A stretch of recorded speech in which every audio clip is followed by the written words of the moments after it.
Good evening, folks. Welcome into Talking Fitchburg on this Friday, October 22nd. Hopefully you all had a wonderful day, stayed warm, continue to stay warm. It's going to be cold again tonight and through the weekend, so be ready for that cold temperatures. Still filling in here for Jeremy for the week, and he will be back next week.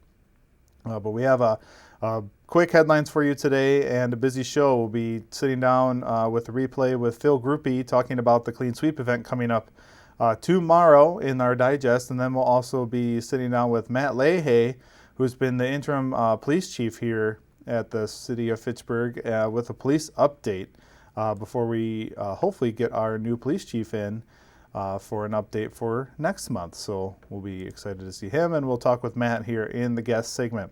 But we're going to get right to it. We have the Friends of Fitchburg Public Library used book sale that happened today and yesterday. By the time you're watching this tonight, the Friday, Saturday, Thursday, Fridays are done, and you have Saturday tomorrow, 10 to 4, to come on down to the library in the upstairs meeting room to buy some books. So if you're interested, come on down. You got one more day to do that here at the Fitchburg Public Library. Next, we will take a quick peek at the Clean Sweep event, and that is again tomorrow, 8 to noon. In the parking lot on Marketplace Drive, right behind Funk's Pub in Oak Bank. This is the opportunity to get rid of household paints, chemicals, and other hazardous household waste products that should not be placed in your curbside garbage bins. And come on down. Again, this is from 8 to noon. You can see here of where it's located, and right behind Funk's Pub. And also here's a quick list of what's accepted and not accepted. So come on down, 8 to noon tomorrow on the 23rd. And get rid of those chemicals properly.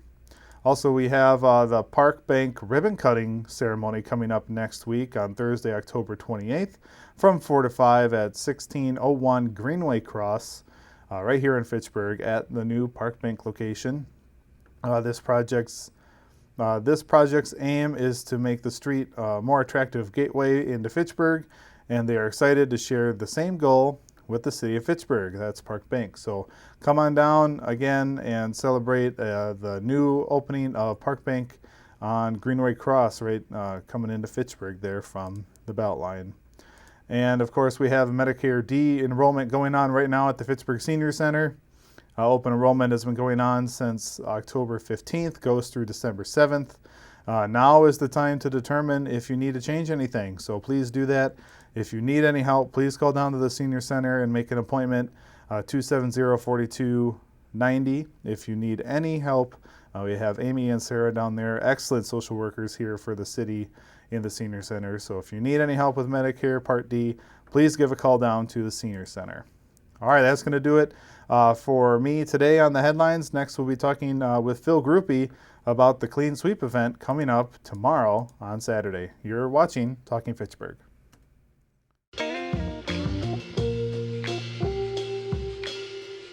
After you joined our family, it was like, I really do feel complete now.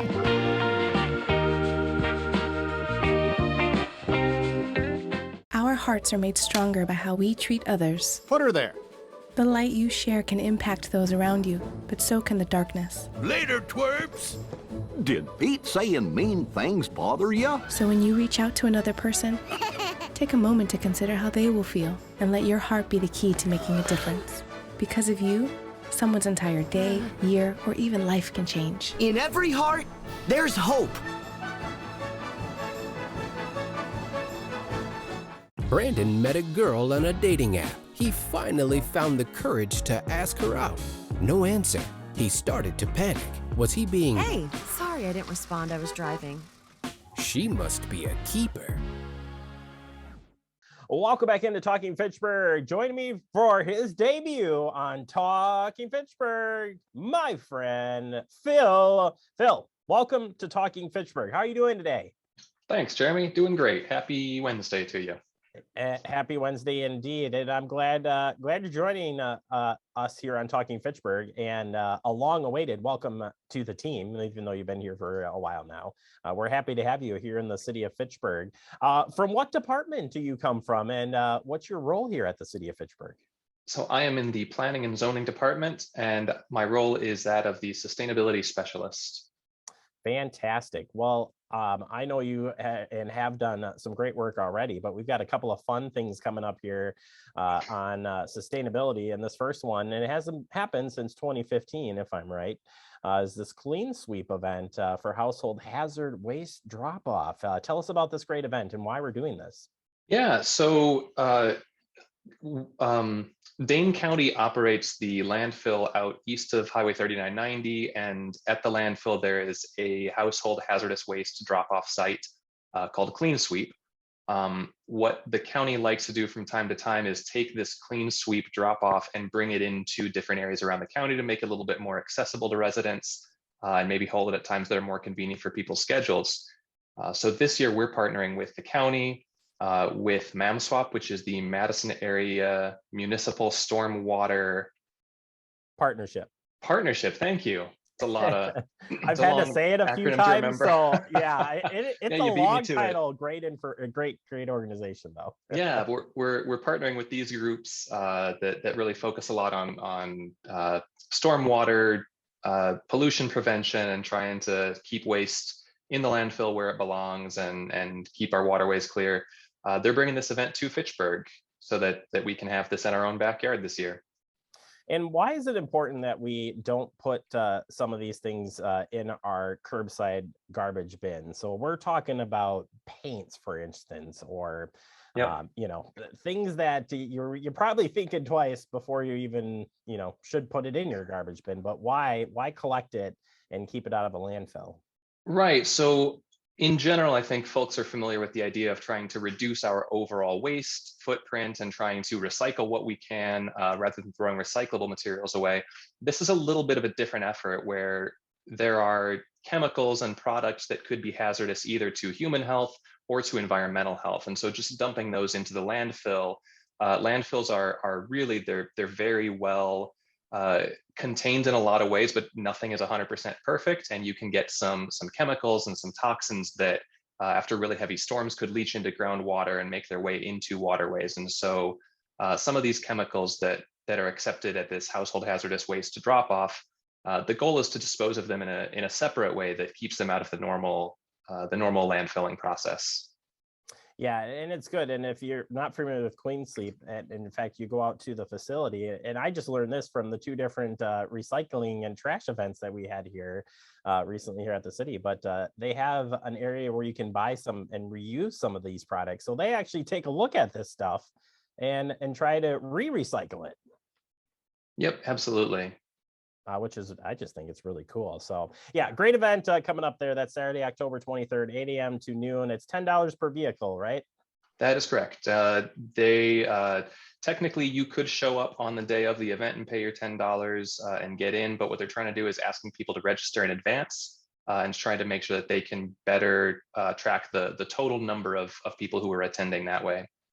Yeah, and good news, it's on our website, so you don't even have to go look hard for it. FitchburgWI.gov, right there on our homepage right now for you. So make sure you get signed up for that. Another event that folks may be familiar with and returning here this fall is the Recycling Day event. And this is separate from what we have with the hazardous waste collection. Tell us about the fall recycling event. Sure. So this is something that Fitchburg has been hosting for a number of years with a lot of assistance from the Resource Conservation Commission. Typically, we host this event twice a year, once in April as part of Earth Month, and then once again in the fall because of some, the obvious distancing precautions we've been taking for the last year and a half with the pandemic. We haven't held the event, but we are bringing back the e-recycling and shred event. And so the goal of this event is to give people an opportunity to drop off electronics that require special disposal or recycling processes. And so we're partnering with Resource Solutions to pick up these electronics and take them away. And then also there's a shredding service for confidential papers. This isn't just for your run of the mill, let me throw this in the recycling, it'll go away. This might be, maybe you have old bills or pay slips that you want to recycle, anything that might have confidential kind of information. We're providing shredding as part of this event as well.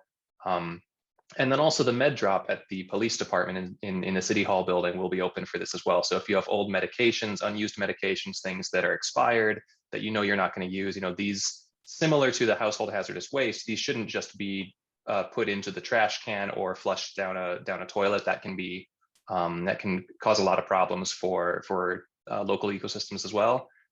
So that med drop box at the police department will be open that day as well.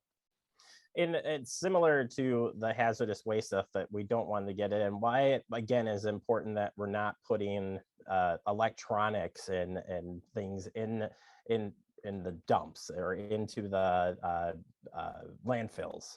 So there are two big things there. One of them is that electronics do also contain trace amounts of heavy metals and other materials that could be toxic potentially to the local ecosystem. Also, an important thing about recycling electronics is that there are a number of parts in there that can be repurposed and put back into new electronics, and those can't just be put into your single stream recycling bin that gets picked up by Pelletary at the curb. But they are things that there are ways to recycle certain components of electronics, and so this process is an important way to get those collected and start that process. So they have a list. We have a list online for things that can be recycled for free, but there are some extra costs for some specific items. Why do we have to pay a little bit extra for some of those items? So that just has to do with it being a more complicated process, a costlier process. I think the thing people are most familiar with recycling is that in the last couple of years, China has stopped accepting nearly as many items for recycling.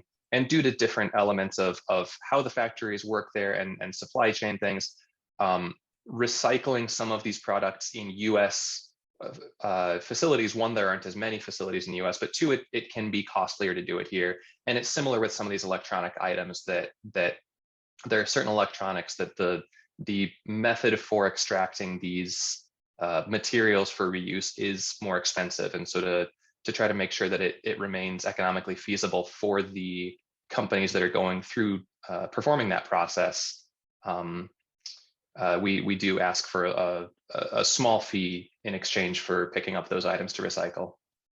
Yeah, it's something you can check out again at our website, fitchburgwi.gov. Finally, Phil, want to talk about it. And as the day that we tape this, November 6th, designated as National Energy Efficiency. I always keep saying efficient, but Efficiency Day. What are some things that we should reflect on specific to this day, but something that we could work maybe into our lives on a regular basis? Yeah, great question. Since 2016, a number of energy efficiency focused organizations in the country have recognized the first Wednesday in October. This year, that's October 6th, as National Energy Efficiency Day. Over the years, more and more municipalities and counties and states have also recognized this formally in the last couple of years. US Congress has also formally observed the first Wednesday in October as National Energy Efficiency Day.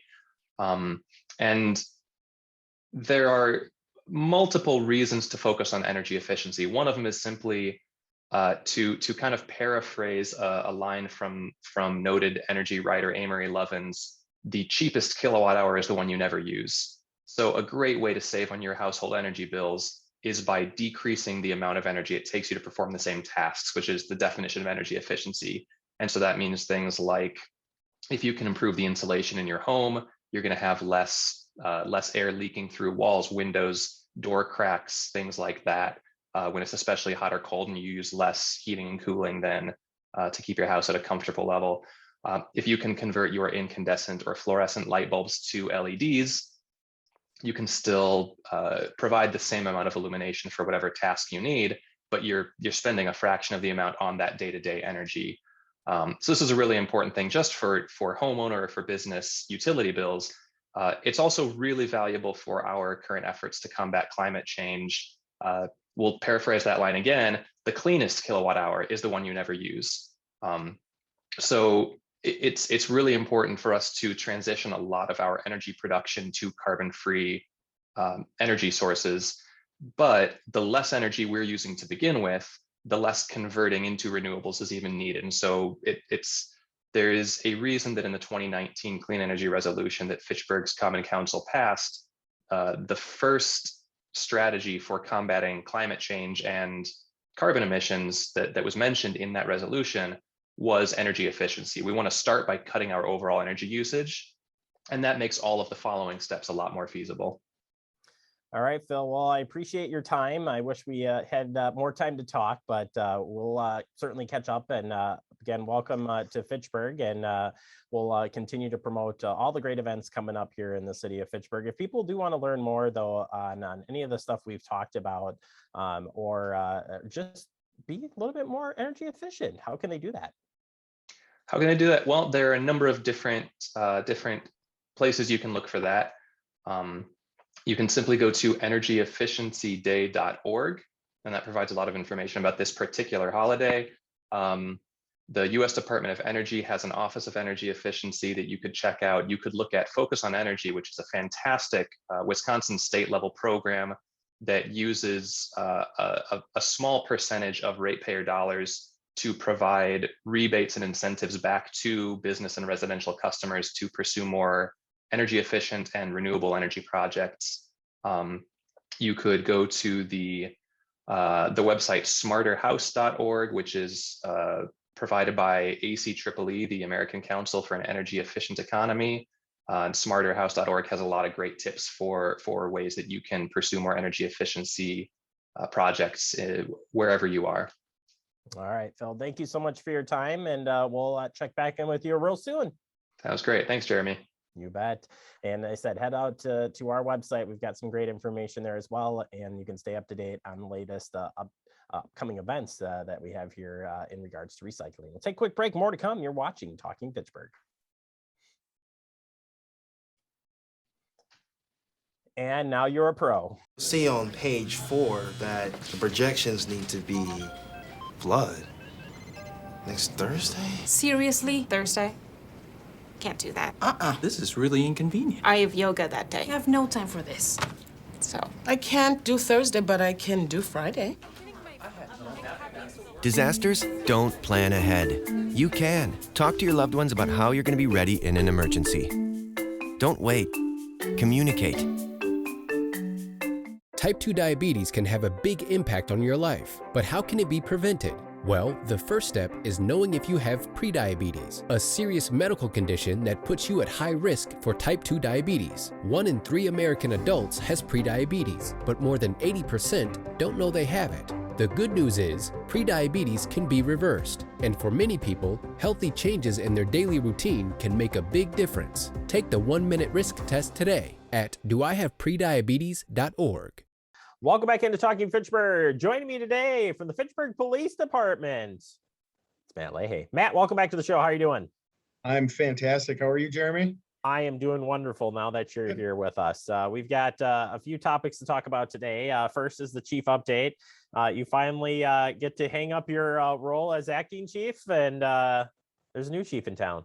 That's correct. Today, Chief Alfonso Morales was sworn in as our new chief of the city of Fitchburg, the 4th chief in the history of our police department, and he will be officially starting on Monday. So that's very exciting for all of us, ready to start the process, get him familiarized with the city, with the department, and hopefully he can lead us into this next stage as chief of police.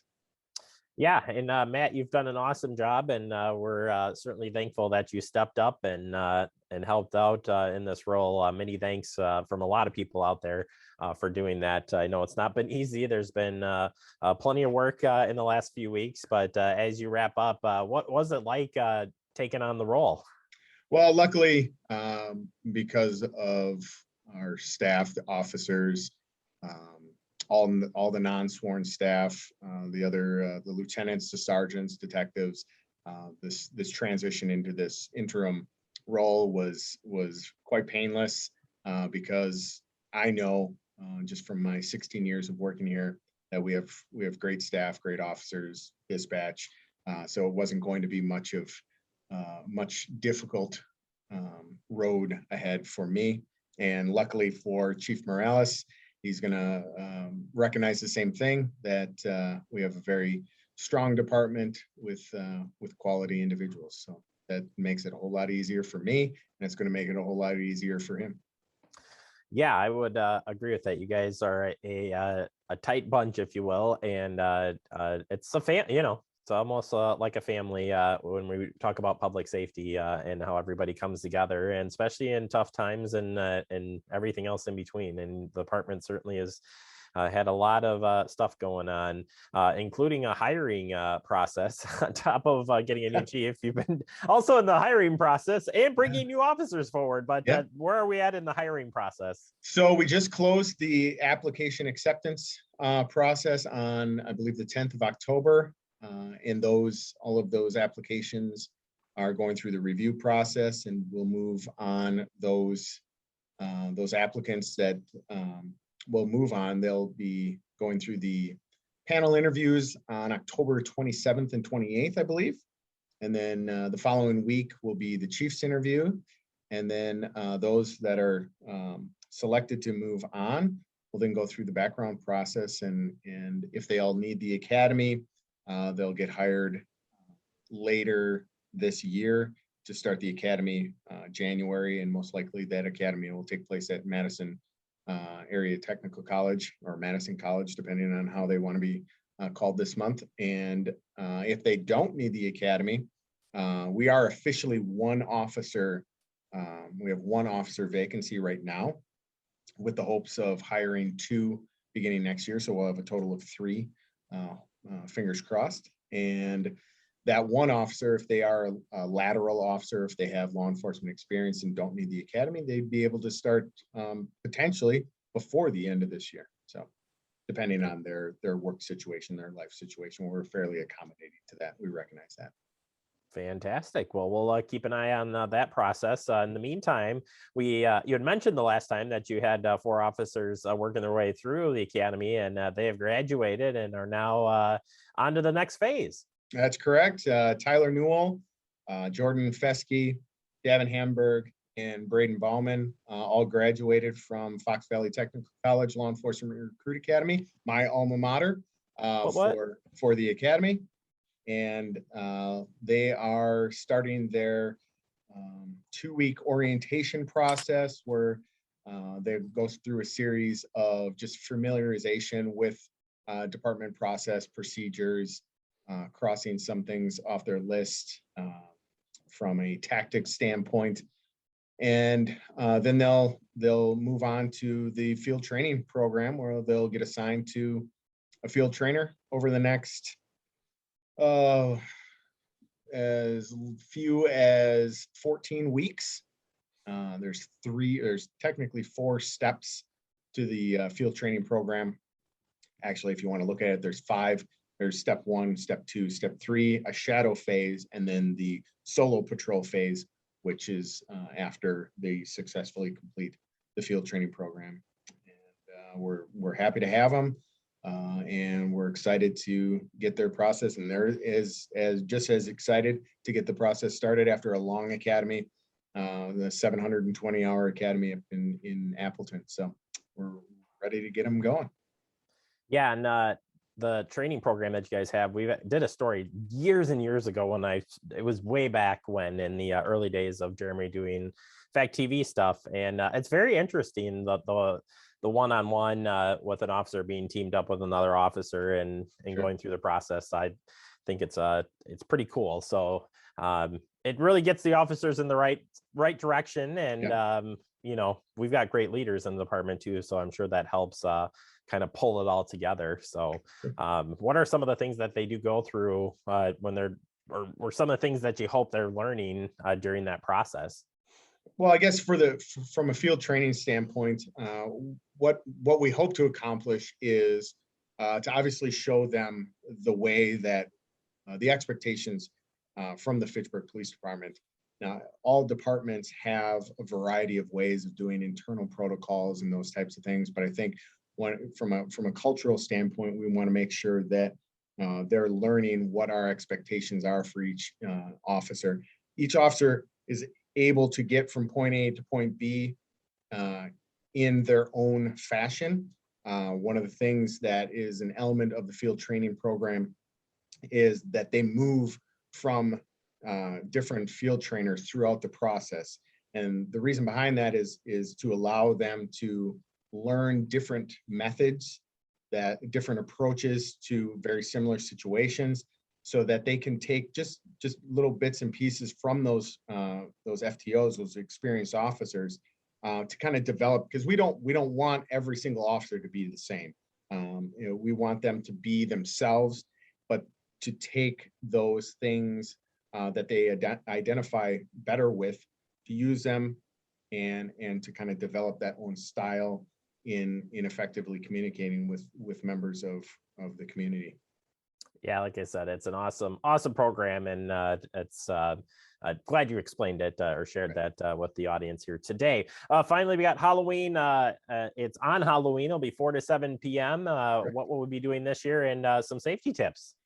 So we are going to have officers. We were able to have officers out there last year during the little bit more the depth of the pandemic. Hopefully, some of that apprehensiveness from the community has lessened. We still want people to be safe.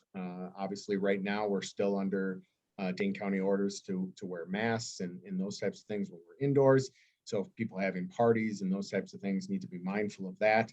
But when we're out and about outside, we're going to have officers assigned to certain neighborhoods to make themselves visible, interacting with families, interacting with the kids. And people just need to recognize that it's getting a little darker at night. Probably need to make sure we have proper lighting when we send our kids out for Halloween. When cars are in the neighborhoods, hopefully there's going to be a lot of kids out there. Just recognize the speeds, make sure you're checking your blind spots. And sometimes those kids will just jet out into traffic with, very little awareness of what's around them. So I think as motorists and as adults, we need to be much more aware of those things. So it's everybody needs to be safe. Everybody needs to have a great time, and because that's what it's all about. Certainly is. All right, Matt, thank you so much for the update. Appreciate your time, and hopefully this won't be the last time we see you on Talking Fitchburg. We'll see. I've enjoyed it. You've made this quite painless, so I do enjoy it. That's what I'm here for, here to help you get the word out. So thank you again for everything you've done, and we'll look forward to talking to you and others in the police department. Absolutely. Can't wait. All right. Stay safe out there. We'll take a quick break. More to come. You're watching Talking Fitchburg. Severe weather can strike anytime, anywhere, but there's a simple way to stay safe. Hey, Jim Cantori here. I stay safe in dangerous weather by planning ahead. You can stay safe too with a few easy steps. Build an inexpensive kit with supplies for your family's needs. Write down important information like phone numbers and medications.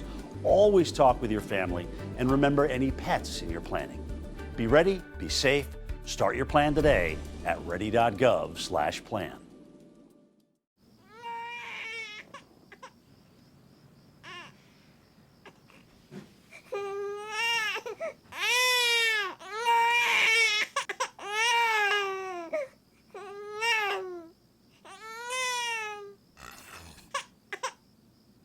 If you love them enough to suck the snot out of their nose at 4 a.m., then surely you'll check nhtsa.gov/the right seat to make sure they're in the right car seat. Welcome back into Talking Fitchburg. I want to thank Phil Groupie for talking with the Clean Sweep today, and of course Matt Leahy for his update from the police department. And we'll talk to both of them later, hopefully maybe next month. All right, that's going to do it today. Stay connected with Fact TV. Everyone have a great weekend. Stay warm out there. We'll see you back here next week.